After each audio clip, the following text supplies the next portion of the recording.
Okay, after not being sure what happened in the last video, this is video 7, double angle identities, part 2, and half angle identities.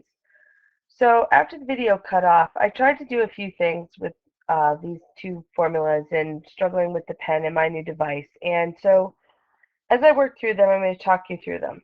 So what we did first was, when we left off, on the last video, we had done this work over here to get the cosine of angle A. That the cosine of angle A was negative 5, 6, and the sine of angle A was given. It's negative square root of 11 over 6.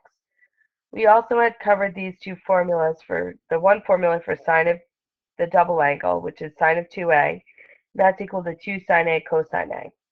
So once we knew this, there was 2 sine A cosine A, you can plug in the information we knew. So this is going to be 2 times the sine of A, which is negative square root of 11 over 6, times the cosine of A, which is negative 5, 6. When you multiply them together, this is 10.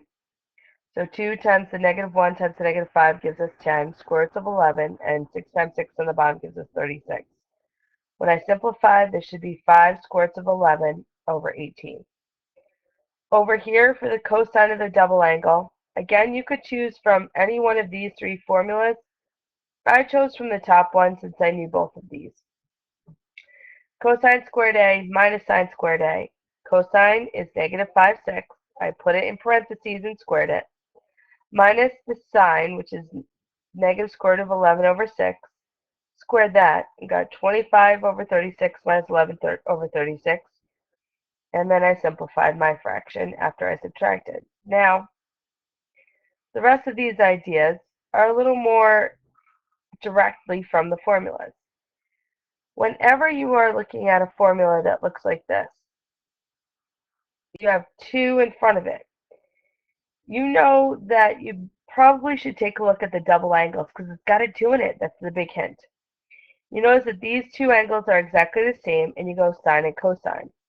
So you go up to the formulas that we learned today, plus you could go back to the sum and difference formulas, and you notice 2 sine of 50 cosine 50. That fits this pattern, so it must be this formula. So that means it's 2 times the sine, it's the sine, I wrote the formula wrong, of 2 times 50 degrees is equal to this, based off of what the formula says. And 2 times 50 is 100 degrees, which means this will be our answer. Now the next one says, which one is not equal to the cosine of 80 degrees? So we have to think about a few things. We have to think about the Pythagorean theorem. It could be sine squared plus cosine squared equals 1. And if I subtract sine squared and then take the square root, I will get the cosine of 80. So that one works. 1 minus 2 sine squared 40. So let's go up.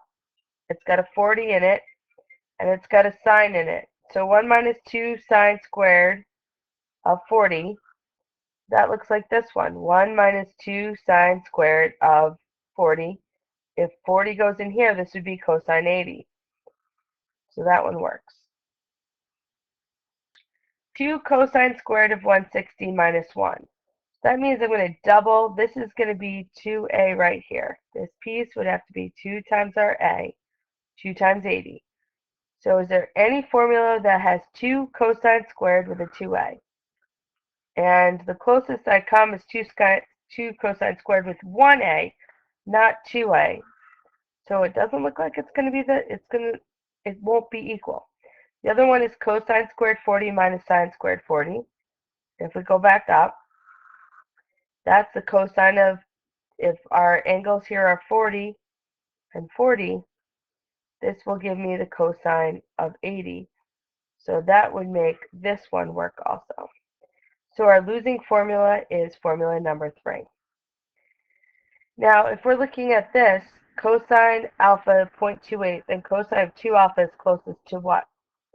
So we don't know what sine is in this case, but we do have a formula that does the whole cosine double angle with just cosine in it, and that's this one right here. 2 cosine squared a minus 1. So we know that this is going to be 2 cosine squared A minus 1. Now, our cosine value is 0.28, so this is 2 times 0.28 squared minus 1. Get a calculator. I'm just going to grab my regular calculator and do 0.28 squared. And then I'm going to multiply that by 2. And then I'm going to subtract 1.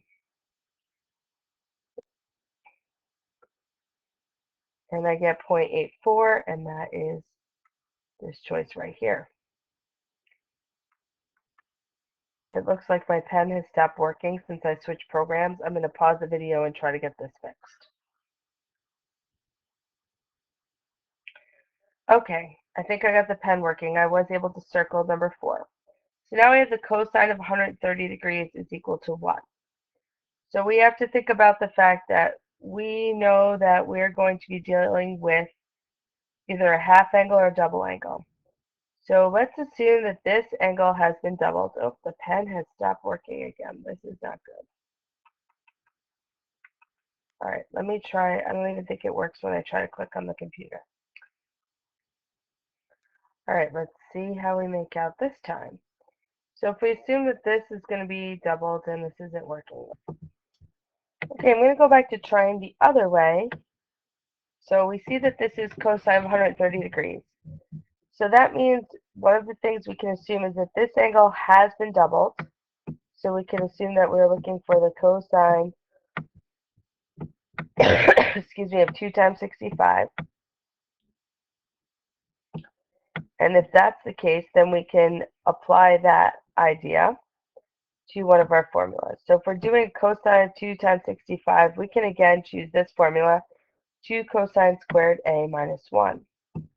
So this would be 2 cosine squared. Now our A is half of the given formula if we had a double. So this would be 65 minus 1. And is there any choice up there that looks like that? Nope, that one's not there. So maybe we need to look at one that has sine in it. And the other choice is 1 minus 2 sine squared of A. So can I write this as 1 minus 2 sine squared? And our A is half of the given angle, which would be 65. And is that choice given? And yes, it is given. It is choice 2. So after a lot of technical difficulties, this is the end of the double angle. Let's move on to half angles. So this was where video 7 was supposed to begin. The half angle formulas are given on the Regents exam. These are the 3. The other videos, I haven't covered the tangent angles yet. We will cover those, and we make a separate video for tangent for Regents review. But when we use the half angle formulas, we're going to use them much the same way we use the others. If x is the positive acute angle and cosine of x equals 1/9, what is the value of cosine of 1/2 x? So if we go to this formula, notice that all these formulas in terms of cosine. So if cosine is not given, we will need to use triangles to get to it. If not, we will have to use just the formula that's given. So if x is a positive acute angle, so if x is between 0 and 90, that's what that's saying, what would half of x be? Well, half of x would be half of 0, and half of 0 is 0. And half of x would be just what we're looking for, half of x. And half of 90 would be 45. So if you notice, our half angle falls in quadrant 1. So when we're all done, we have to make sure we pick an answer that makes sense for quadrant 1. Here's our formula, square root of 1 plus cosine A over 2. Sorry, we're back to the clicks, guys. So 1 plus cosine x all over 2. And in front, it's had the plus and the minus. I'm only going to deal with the plus because I'm in quadrant 1, and things are only positive in quadrant 1. So now I plug in. So I have 1 plus the cosine of x is 1/9. I'm going to divide that by 2. Now, you can use a calculator straight from here, or you could do a little bit of work. 1 is really 9 over 9, because anything could be written as itself over itself and equal 1. And the reason I chose 9 is because I want to get a common denominator here, and we're dividing by 2 on the bottom. This then is equal to the square root of 10 over 9 over 2, all under a square root. Well, that really means doing the fraction division. We have 10 ninths divided by 2, which means that we're doing 10 ninths times 1/2, and we get 10 over 18, or you could simplify first, which is really 5 ninths. So underneath the radical here, we have 5 ninths. And when I take the square root of the top, it becomes just the square root of 5. And when I take the square root of 9, I'm going to get 3. So my answer is the square root of 5 over 3. Okay. We have a couple more to try. If tangent of x is equal to negative 24 over 7, and x is in quadrant 2, find sine of half of x. So I usually deal with the quadrants first. If x is in quadrant 2, then I know it's between 90 and 180. So I don't know why I said 0. So if I'm looking for half of x, then I have to do half of 90, which is 45, and half of 180, which is 90, which means that half of x is in quadrant 1 because it's between 45 and 90. So that means even though tangent is negative, my final answer must be positive. So tangent of our angle here, tangent of x, is 24 over 7. It's actually negative 24 over 7, but that's okay. So our tangent is opposite over adjacent, and you use Pythagorean theorem, I'm going to call this y because I already have an x in the problem, to get the hypotenuse. So it's 7 squared plus 24 squared equals our y squared. And so this is 49 plus 576 equals y squared. So this is 625 equals y squared. And that means that 25 is y. Now, we have to deal with our half angle formula, so I'm just going to flip back to the other page for a moment just to review them with you. We're looking for the sine of the half angle. So when we go back, here is the sine of the half angle. We're in quadrant 1, so we want the positive version of this, and that's the square root of 1 minus cosine A over 2.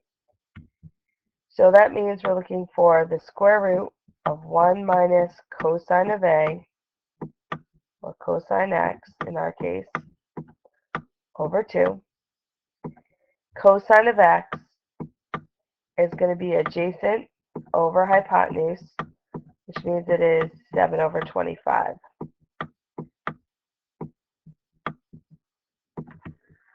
So over here we have the square root of 1 minus 7 over 25 all over 2. Proceed with your computations. Get a common denominator for these two fractions up here, which is 25. So you have 25 over 25 minus 1 over 25 all over 2, which is going to give us 24 over 25 all over 2. And you're dividing that, so we'll do that over here. 24 over 25 divided by 2 is the same as multiplying by 2 over 1. or sorry,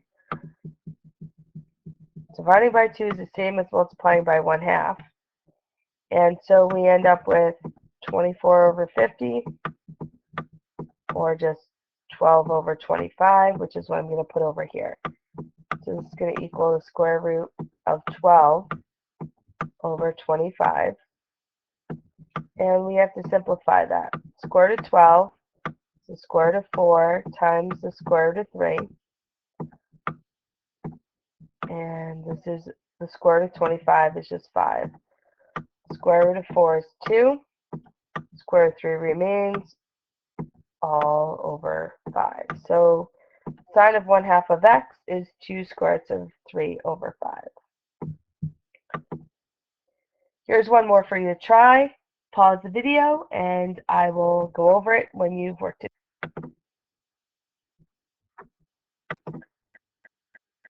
Okay, so here we go. We were given the cosine of A, and if you go back to the tangent formula, it's plus or minus 1 minus cosine A over 1 plus cosine A with big square root. So on our question here, we're looking for tangent of half A. We're looking for the positive value. So here's the formula. I wrote it out. We only want the positive, so I ignore the negative. Cosine A is 4/5. I plug it in. 1 minus 4/5 over 1 plus 4/5. Get a common denominator for the numerator. So 5/5 minus 4/5, and that gave me 1/5. And for the denominator, 5/5 plus 4/5 gives me 9/5. When I divide those fractions, which is what I did over here, I get 1/9. And take the square root, and I get the final answer of 1/3. This is how you work through the half angle formulas. There isn't any on your practice papers, I know, but there will be a question on the quiz on Friday. So for those of you who are watching the videos, this is your little reward, especially for watching this video and for dealing with my tech mistakes, is to make sure that you understand, and there will be one very similar to these three, if not exactly one of these three, on the quiz on Friday.